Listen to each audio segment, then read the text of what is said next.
Hey guys, Unscripted Bobcat here.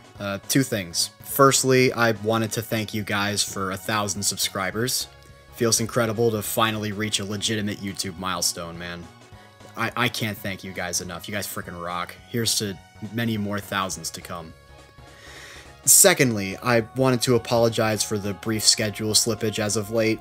School's been wearing me really thin lately, and I wanted to put my education first. At least it wasn't as long of a wait for this one as it was for What If 1, right? But anywho, thank you for your patience. I'll keep you updated on these things on my Twitter account and my Discord server. I would appreciate it if you joined those. Links are in the description. Now, let's move on to what we're all here for.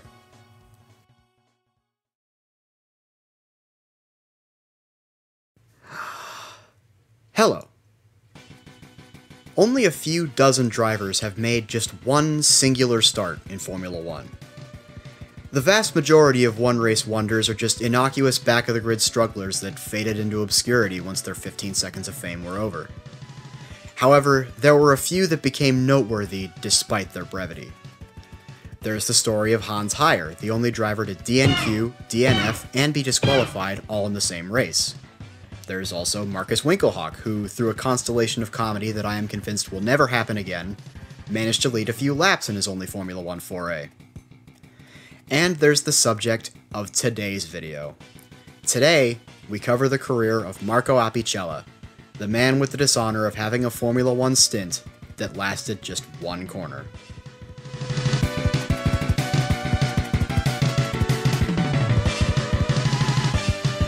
The first recorded results of Marco Apicella's racing career were from 1984 to 1986, participating in Italian Formula 3. He faced some pretty stiff competition in his time there, racing against the likes of Nicola Larini, Alex Caffi, Franco Forini, Fabrizio Barbazza, and Gabriele Tarquini. After finishing second to Larini in points in 1986, he made the jump to International Formula 3000 in 1987, where he made his first starts with the Euro Venturini team. He only scored a single point that year, with a 5th place finish at a rain-shortened Spa. In 1988, he jumped to Lamberto Leone's first racing outfit, scoring 9 points, with the highlight of the year being his first podium finish at Monza. 1989 saw Marco burst into title contention with a 4th place finish in the points behind a triad of Frenchmen: Jean Alesi, Eric Comas, and Eric Bernard. He had yet to win a race so far, but he proved himself to be a consistent points scorer. 1990 was more of the same, but he dropped to a joint 5th in the points, still without a win to his name.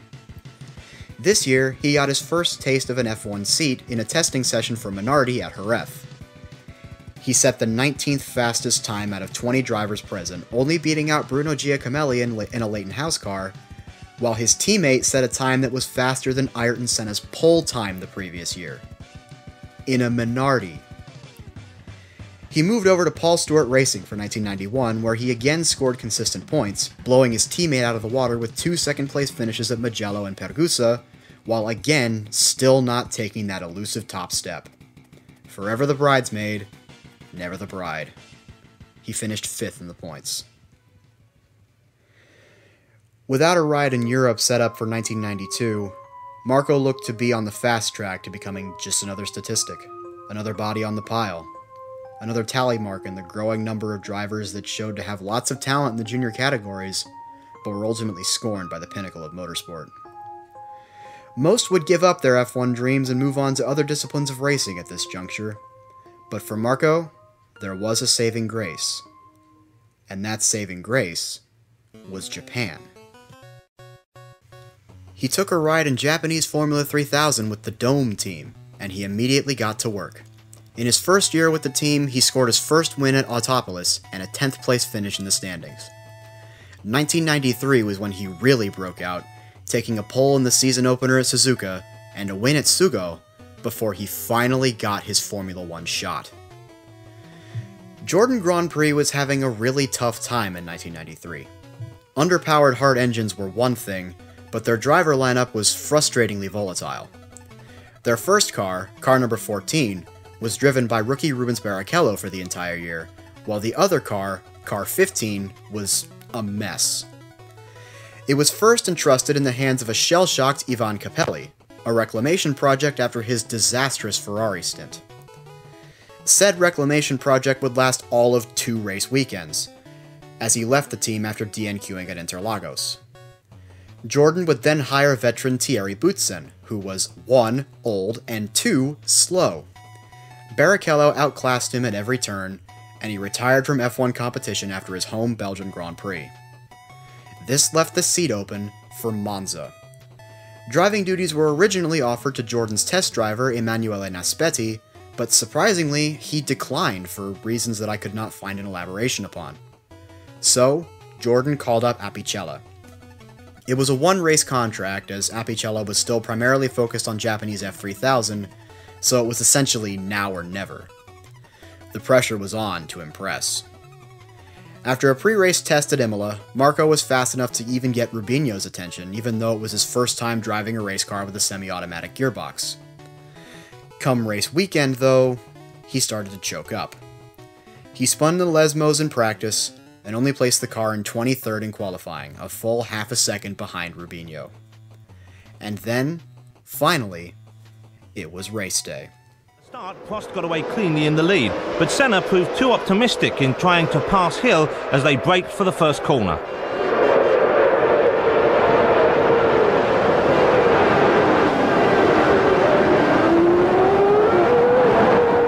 And that right there is Marco Apicella. He was caught up in an accident that wasn't his fault. Now, as is obvious, a lot of things went down in the usual first lap Variante del Retfilio shenanigans. Up front, Damon Hill and Ayrton Senna got together, but both cars were fine. Hill would end up winning the race. In the mid-pack, both Footwork Arrows cars of Derek Warwick and Agiri Suzuki committed friendly fire and put each other out of the race.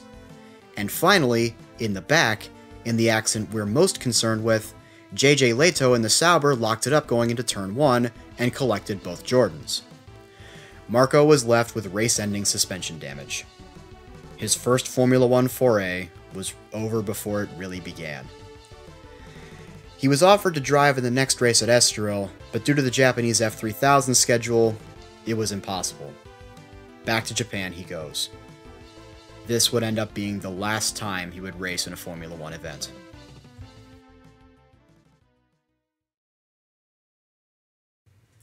If you thought this experience would have been enough to derail his single-seater career, think again. He got right back on his horse in Japan, finishing the Formula 3000 season in 4th in points. In 1994, he ran away with the championship in convincing fashion, taking 3 wins and 5 podiums. Despite this dominance, somehow still no F1 teams wanted him, necessitating a return to Japan. As Japanese F3000 rebranded to Formula Nippon, Marco moved to the 5 Zigen team, which proved to be the beginning of the end. He fell off hard, not scoring a single point all year. Talk about a championship hangover. 1996 proved to be not much better, as he scored just 3 points with the same equipment. He branched out of the single-seater world with a Le Mans attempt in 1995, sharing a drive with fellow F3000 stalwarts Mauro Martini and Jeff Krosnoff. They finished 14th outright and 6th in the GT1 class. In 96, Marco was called up by Dome once again, this time to test a prospective F1 car, the Dome F105, alongside Shinji Nakano and Naoki Hattori. This would have been the second chance at F1 that he so desperately desired, had Dome figured out the financial side of things. The entry was dashed due to lack of funds. After his last few Formula Nippon starts in 1997, he moved back to Europe to participate in the Italian F3000, which would eventually become the AutoGP World Series. He participated in various other championships until the end of his career in 2009. It's not just Marco. Everyone here has a good ending, as Jordan would eventually find their footing as well. Naspetti was given the ride for Estoril, and then he was fired in favor of Suzuka expert and Apicella's F3000 compatriot Eddie Irvine, who would forge a great F1 career of his own. And so that is the story of F1's ultimate one-race wonder. Marco Apicella's prospective adventures into the pinnacle of motorsport were dashed for reasons that weren't his fault, and left a series of what-ifs in its wake. He deserved so much more than what he got. Alright, that's it from me. I have been Bobcat205, and thank you for watching. See you next time.